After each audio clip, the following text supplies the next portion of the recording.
Bon après-midi, mesdames et messieurs, c'est l'heure de suivre votre édition qui commence par les titres. Commémoration des martyrs des manifestations contre la MONUSCO du 26 juillet 2022. Une messe avec à la cathédrale Mater Ecclesiae de Butembo pour honorer la mémoire de ceux-ci. Plusieurs couches sociales de Butembo, de mouvements citoyens, groupes de pression, les proches des victimes et leurs familiers ont pris part à cette messe. Ils se dirigent vers le cimetière de Kitatumba où d'autres cérémonies sont prévues.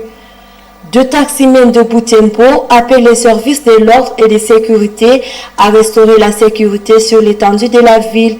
Ils l'ont dit lors des cérémonies des derniers hommages à leur regretté collègue Via Mandoka, tué par des inconnus la nuit du mardi 23 à mercredi 24 juillet. Ces derniers qui reposent d'ailleurs à jamais au cimetière de Kitatumba. Tout pour les sommaires, les détails dans ces laps de temps.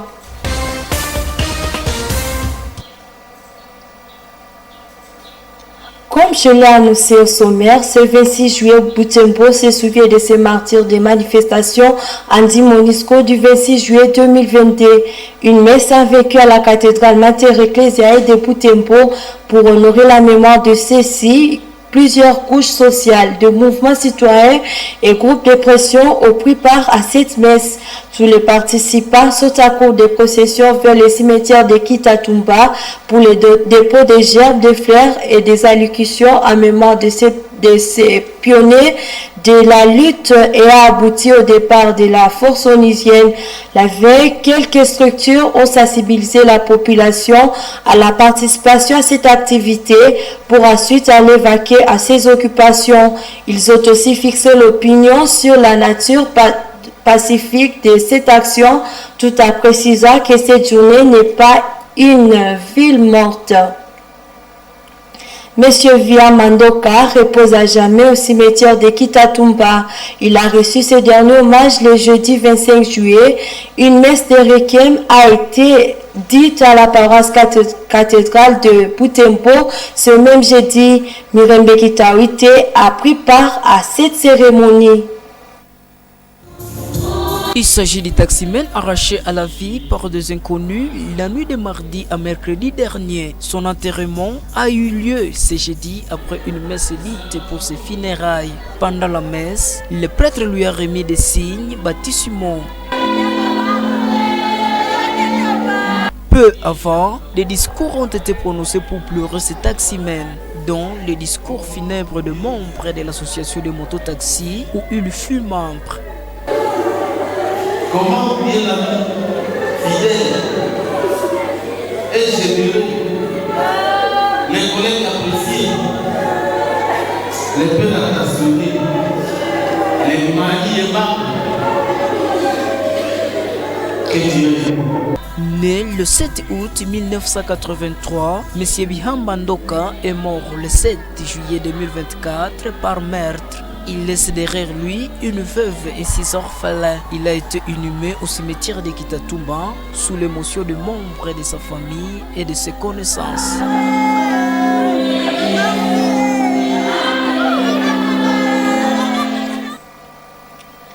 Et la société civile de la commune de Kimemi évite les propriétaires de la concession de l'Institut technique agricole et vétérinaire. L'État va envisager l'occupation de cet espace par des constructions. Cela permettrait de diminuer la sécurité dans cet endroit. Le président de ces structures l'a dit à Moto TV le jeudi 25 juillet après qu'un nouveau cas de meurtre s'est produit dans cette concession. Aux forces de l'ordre et de sécurité, le vice-président des forces vives de Kimemi demande de multiplier les tours de patrouille dans cet espace. Suivez le reportage de Samuel Wainda. Depuis un certain temps, la commune Kimemi enregistre plusieurs cas de criminalité. Les causes sont souvent multiples. Il s'agit entre autres de cas issus de braquages lors des vols main armée ou plusieurs autres cas. 3 cas d'incursion ayant conduit à la mort d'hommes ont vécu en ce mois de juillet dans la concession de l'ITAV. En fait, la situation socio-sécuritaire de la commune de Kimemi se présente vraiment très mauvaise. Pourquoi? Parce qu'il ne se passe pas une nuit qui est incursion des hommes porteurs d'armes à feu pas loin que la nuit du 23 au 24, où les hommes porteurs d'armes à feu ont ôté la vie à un membre de la Tamon.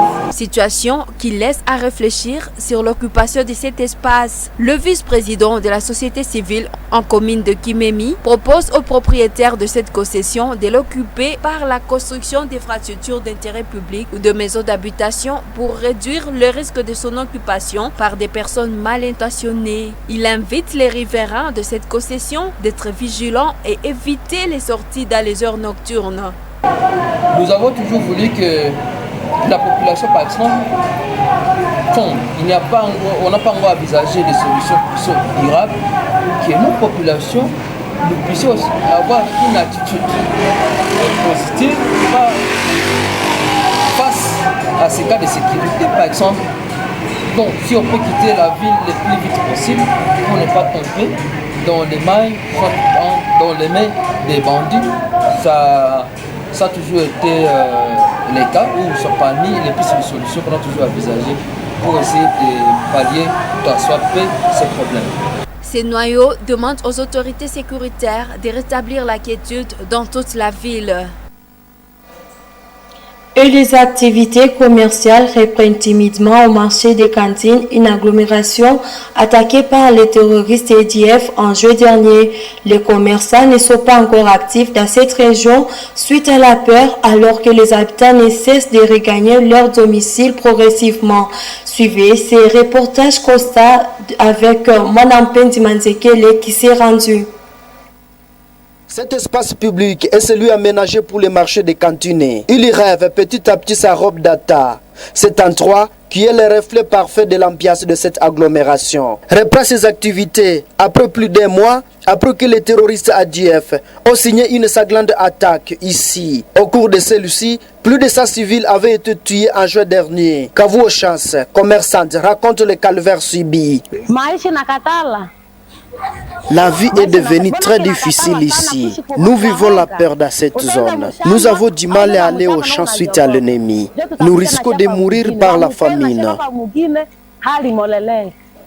Cette attaque de l'ennemi avait laissé l'importante empreinte de la région. Généreuse, cette autre commerçante soulève la rareté des produits alimentaires sur les marchés. Une rareté due à la difficulté d'accès aux champs par le paysan, redoutant de la présence de l'ennemi. Les produits que nous avons ici étaient stockés dans le dépôt. Nous avons carence de produits. Certaines personnes commencent à aller aux champs, mais avec la peur. Justement, il y a des militaires déployés là-bas, mais ça ne marche pas toujours.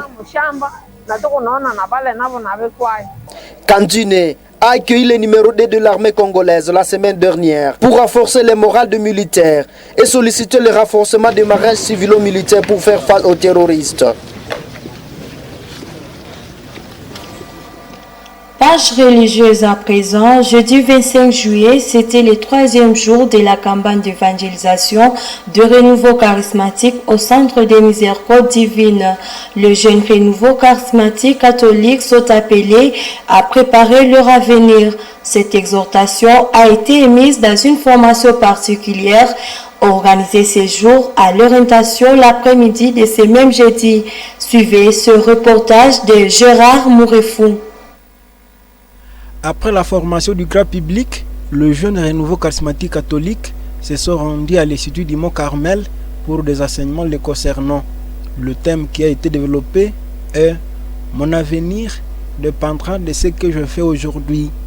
L'évangéliste Victor Francis, qui l'a développé, a énuméré certains critères qui doivent caractériser des jeunes pour préparer un avenir meilleur.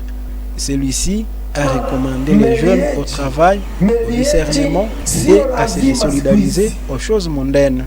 Satisfait par les enseignements, Paluku Muvunga Gracian, le du comité de la jeunesse du Renouveau Charismatique catholique à diocèse de Butembo-Béni, a encouragé d'autres jeunes chrétiens catholiques à les emboîter les pas.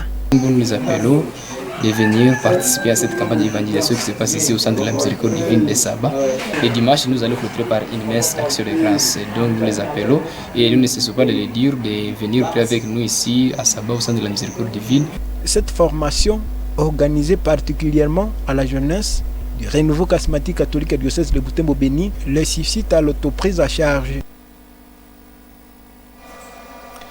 Et le procès de Corneille Nangaa a été ouvert mercredi 24 juillet à la prison d'Indolo par la cour militaire. Corneille Nangaa, initiateur du mouvement rebelle alias Fleuve Congo, et 24 autres personnes sont accusées de haute trahison, crimes de guerre et participation à un mouvement insurrectionnel dans l'est de la RDC. Alors, comment comprendre que ces procès se déroulent avec seulement 5 personnes qui se sont présentées au tribunal? Parmi la vingtaine de prévenus en fuite, Maître Rani Fangi, avocat au barreau de Kisangani, donne quelques éléments de réponse. Les juridictions militaires, pour qu'elles se déclarent saisies vis-à-vis de Corneille Nangaa, puisque c'est lui qui fait l'objet de ces débats, actuellement sur les réseaux sociaux, c'est de savoir est-ce que la juridiction est saisie vis-à-vis de Nangaa. Alors, pour que la juridiction soit saisie, qu'est-ce qu'il faut? L'article 214 du Code judiciaire militaire renseigne que les juridictions sont saisies soit par voie de traduction directe, soit par décision de la voie. C'est-à-dire quoi? La voie de traduction directe, c'est-à-dire il y a une infraction flagrante et à partir de cette infraction, c'est-à-dire autant trouver dans les termes terre à terre, la mettre dans la sauce et directement on te traduit devant le juge pour que les juges puissent trancher sur cette affaire. Mais quand on parle de décision, la décision de la voie, c'est-à-dire l'auditeur qui est l'officier du ministère public, il a été saisi soit par plainte, soit par dénonciation, soit s'il s'est saisi d'office vis-à-vis des infractions qui sont commises et par rapport à sa compétence, il va instruire les dossiers, et on parle de la phase préjuridictionnelle. Et lorsqu'il va trouver que les infractions sont établies, il va faire son rapport, soit le magistrat instructeur qui va envoyer ce rapport au niveau de l'auditeur de la juridiction, c'est-à-dire de l'auditorat près et la haute cour militaire. Ainsi, il va faire un document, puisque là c'est tout le monde qui n'est pas habitué à ce langage, il va établir un document qui va envoyer tous les documents physiques devant le tribunal, afin que le tribunal puisse commencer maintenant la procédure judiciaire. Alors ces documents, on l'appelle la décision de la voie, tous les PV d'audition, tous les PV de saisie, s'il y a eu saisie d'objets et a commis l'infraction, et même ces objets, on va les transférer, les transmettre devant le tribunal. Alors, il y a l'article, c'est 324 si je ne m'abuse, cet article-là nous parle de la saisine, plutôt de la signification qui doit se faire en personne. C'est-à-dire Corneille Nangaa, on doit lui signifier, en personne, pour que la juridiction se déclare saisie. Alors, qui a pris le risque d'aller voir physiquement Nangaa et lui donner tous ces documents pour que la procédure judiciaire soit respectée afin que le tribunal puisse se déclarer saisi vis-à-vis de Nangaa. Mesdames et messieurs, nous sommes à la fin de cette édition. Merci de nous avoir suivis. Au revoir.